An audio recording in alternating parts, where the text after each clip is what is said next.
ছাই রঙা বোরখার ওপর মিসমিসে কালো রঙা হিজাব আর নিকাব পরে গাড়ির জানালার দিকে ভাবুক দৃষ্টিতে বাইরে তাকিয়ে সাফওয়ানের পাশের সিটে বসে আছে রুমাইশা।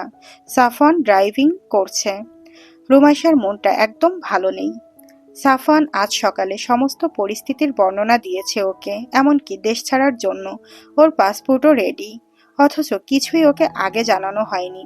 তার জন্য অবশ্য সাফওয়ানের উপর বেশ রাগ দেখিয়েছে রুমাইশা। কিন্তু এখন রাগ দেখিয়ে বা কি হবে? যা হওয়ার তা হয়ে গেছে। আর এখন তো দেশে থাকার আর কোনো উপায় নেই। কিন্তু ওরা কেন সাফওয়ানকে খুঁজছে সেটা সাফওয়ান ওকে এখনো বলেনি। রুমাইশা কয়েকবার জিজ্ঞেস করেছে, কিন্তু সাফওয়ান শক্ত গলায় বলে দিয়েছে যে ওর যখন যেটা উপযুক্ত মনে হবে তখন সেটা বলবে ও, তার আগে না। আর এসব নিয়ে রুমাইশার প্রচুর অভিমান হয়েছে সাফওয়ানের উপর। কেমন মানুষ যে বউকে কিছুই বলতে চায় না। স্বামী স্ত্রী মানেই তো একে অপরের সবচেয়ে নির্ভরযোগ্য সাথী। তাহলে সাফওয়ান তার স্বামী হয়েও তার সাথে এমন লুকোচুরি করছে কেন? সব কথা একবারে বলে দিলে কি হয়? অজানা কথাগুলো জানার জন্য মনটা সারাক্ষণ অস্থির হয়ে থাকে। এটা কি ভালো লাগে তার? সাফওয়ানের চোখ দুইটা রাস্তার দিকে, কিন্তু ওর সম্পূর্ণ মনোযোগ রুমাইশার দিকে।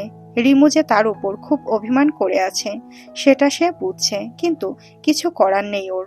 ওর জীবনের এই নোংরা দিকটা রিমু জানতে পারলে হয়তো ভেঙে পড়বে খুব, বা হয়তো থাকতে চাইবে না ওর সাথে আর। তাই রিমুকে ওর প্রফেশন সম্পর্কে জানানোর জন্য আমাজনে যাওয়ার পরবর্তী সময়টাকেই সবচেয়ে উপযুক্ত বলে মনে করলো ও। কারণ তখন আর রিমু ওকে ছেড়ে যাওয়ার কোনো জায়গা পাবে না। সবটা মেনে নিয়েই সাফওয়ানের সাথে থাকতে হবে ওকে তখন। দড়াটানা এসে গাড়িটা এক সাইডে পার্ক করলো সাফওয়ান।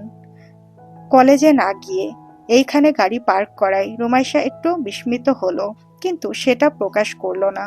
ঘাপটি মেরে বসে রইল নিজের জায়গায়। সাফওয়ান ও রুমাইশার সাথে কোনো রকম কথা না বলে গাড়ির দরজা খুলে বাইরে বেরিয়ে বাজারের ভেতর ঢুকে গেল। রুমাইশার অভিমান আরো দৃঢ় হলো সাফওয়ানের এহেন কর্মকাণ্ডে। সে অভিমান করে বসে আছে। সাফওয়ানের তো উচিত ছিল ওর অভিমান ভাঙানো, কিন্তু তা না। বেটা উল্টো নিজেই রুমাইশার সাথে কথা বলছে না, চোরের ওপর বাটপাড়ি করে পার পেয়ে যেতে চাইছে। কলেজ থেকে বাড়িতে ফিরুক আগে, আজ তো ওকে রেখে আসবে বাপের বাড়ি। একবার গেলে এই জীবনে আর এ মুখো হবে না রুমাইশা। এরপর বুঝবে শালা তাপুর বাচ্চা তাপু, বউয়ের অভিমান না ভাঙানোর কত ঠেলা। সে না হয় হলো, কিন্তু ও নিজে কি করে থাকবে? দেখা গেল যার ওপর প্রতিশোধ নিতে এত কিছু করা, তার একটা চুলও ছেঁড়া গেল না, আর সে নিজে টাক হয়ে গেল। না, বাপের বাড়ি গিয়ে হারিয়ে যাওয়া যাবে না। সারা জীবন ওর ঘাড়ে বসে বসে ষড়যন্ত্র করে শালাকে বুঝিয়ে দিতে হবে কত ধানে কত চাল, তাহলে আসন শান্তি পাওয়া যাবে। শালার ঘরে শালা, তোর বউ ভালো হবে না। ঠিকই আছে, আমি এমনিতেও ভালো না। সারা জীবন জ্বালিয়ে তোর জীবন তেজপাতা করে দিব। এখনো তো আমি শয়তানি শুরু করিনি, যখন করব তখন বুঝবি। কারে গাড়িতে ফেলে রেখে ঢ্যাং ঢ্যাং করতে করতে হারাই গেছস? বিড়বিড় করে নিজে নিজেই সমস্ত বলতে লাগলো রুমাইশা। খানিকক্ষণ পর সাফওয়ান আবার গাড়ির দরজা খুলে ভেতরে এলো, কিন্তু রুমাইশা তাকালো না সেদিকে। নিজের পাশের জানালা দিয়ে বাইরে তাকিয়ে রইল।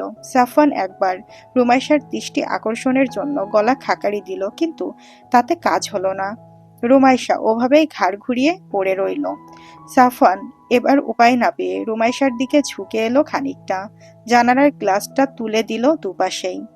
তারপর ডান হাতটা দিয়ে রুমাইশার মুখটা নিজের দিকে ফেরানোর চেষ্টা করলো, কিন্তু রুমাইশা ঝাড়া মেরে সরিয়ে দিল সাফওয়ানের হাতটা। সাফওয়ান আরো একবার চেষ্টা করলো রুমাইশার মুখখানা এদিকে ফেরানোর জন্য, কিন্তু ব্যর্থ হলো এবারও।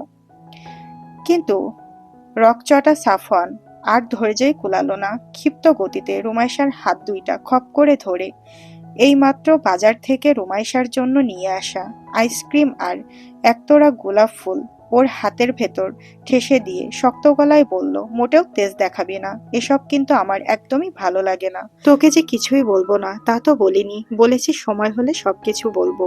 তো এত ঢং করে এত রাগ দেখানোর কি আছে? বলে ফোঁস করে একটা নিঃশ্বাস ছাড়লো সাফওয়ান।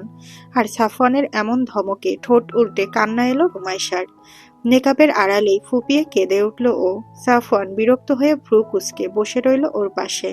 আর রুমাইশার কান্নার বেগ বেড়ে চলল। কিছুক্ষণ পর কাঁদতে কাঁদতেই ও গাড়ির দরজা খুলে বেরিয়ে যেতে নিল, কিন্তু পেছন থেকে সাফওয়ান আটকালো ওকে। পেছন থেকে ওর হাতটা খপ করে ধরে ফেলে কড়া গলায় বলল, এক পাও যেন গাড়ির বাইরে না পড়ে, পড়লে কিন্তু খুব খারাপ হয়ে যাবে। কিন্তু রুমাইশা শুনল না। সাফওয়ানের হাত থেকে নিজের হাতটা ঝটকা মেরে ছাড়িয়ে নিয়ে দরজা খুলে নিল ও। ভয়ানক রাগ হলো সাফওয়ানের। ক্ষিপ্ত গতিতে এগিয়ে এসে পেছন থেকে দুই হাত দিয়ে রুমাইশার কোমরটা ধরে হ্যাচকা টান দিয়ে নিজের কোলের উপর নিয়ে এলো ও। আর তারপরই রুমাইশার নিকাবটা একটানে খুলে ফেলে রুমাইশার গলা চেপে ধরে ওর ঠোঁটে ঠোঁট ডুবিয়ে দিল। সাফওয়ানের দাঁতের চাপে ব্যথায় কুকিয়ে উঠল রুমাইশা। দুই হাত দিয়ে সাফওয়ানকে নিজের থেকে সরানোর চেষ্টা করলো ও, কিন্তু সাফওয়ানের শক্তির সাথে ও পেরে দিল না। এক হাতে গলা ধরে অন্য হাতে শক্ত করে রুমাইশাকে নিজের সাথে চেপে ধরে আছে সাফওয়ান। রুমাইশা এইবার গায়ের সমস্ত শক্তি দিয়ে সাফওয়ানের বুকে কিল ঘুষি চালাতে থাকলো, কিন্তু তাতেও সাফওয়ান সামান্যতম হেলদোল হলো না।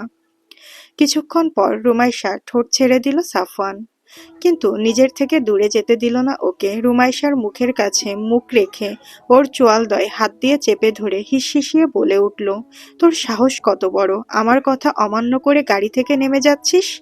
এত স্পর্ধা কে দিয়েছে তোকে? চুপচাপ এখানে বসে থাকবি, এক পাও যদি এদিক ওদিক হয় জানে মেরে ফেলবো একদম, বলে রুমাইশাকে নিজের কোলের উপরে রেখেই আবার ড্রাইভিং শুরু করলো ও। রুমাইশার নিকাব খোলা এখনো, চোখ থেকে পানি পড়ে ভেসে যাচ্ছে। বারবার হাত দিয়ে মুছে ফেলছে সে কান্নাও, তারপর সাথে সাথেই আবার চোখ ভর্তি হয়ে আসছে। নিঃশব্দে নিজের মনের কষ্টগুলো বের করে দিচ্ছে ও। ঠোঁটটা সাফওয়ানের দাঁতের আঘাতে একপাশ থেকে কেটে গেছে একটু, সেখানটা লাল হয়ে ফুলে গেছে।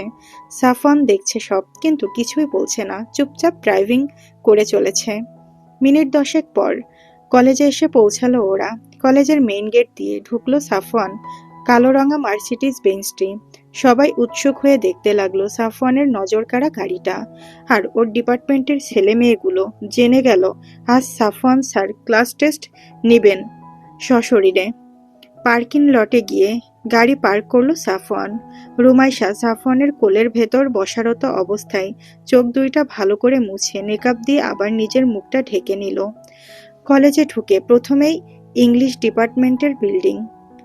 রুমাইশা গাড়ির দরজা খুলে বেরিয়ে এলো, আর বেরিয়েই দেখলো ওর ডিপার্টমেন্টের সিনিয়ররা আর ক্লাসমেটরা হা হয়ে দাঁড়িয়ে আছে ডিপার্টমেন্টের সামনে। ওদের অমন করে তাকানোই অস্বস্তিতে পড়ে গেল রুমাইশা। কাঁধের ব্যাগটা ভালো করে হাত দিয়ে ধরে নিল, পা বাড়াতে পারছে না। আশেপাশের মানুষগুলোর এমন বিস্ময়াভিভূত চাহনি দেখে ওর লজ্জা লাগলো খুব।